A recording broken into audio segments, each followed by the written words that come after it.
Пятая школа, 4 Б класс, Некрашевич Станислава. Ольга Бергольц, я говорю с тобой под свист снарядов.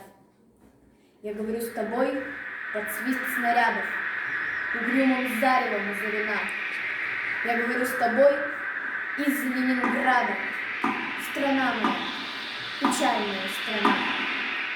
Кронштадтский злой, неукротимый ветер в мое лицо закинутое бьет.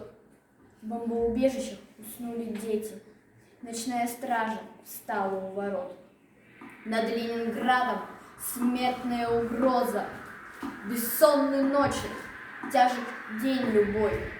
Но мы забыли, что такое слезы, что называлось страхом и мольбой. Я говорю, нас, граждан Ленинграда, не поколеблет грохот канонад.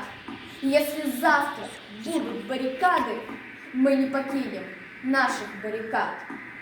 И женщины с бойцами встанут рядом, и дети нам патроны поднесут. И надо всеми нами зацветут старинные знамена Петрограда.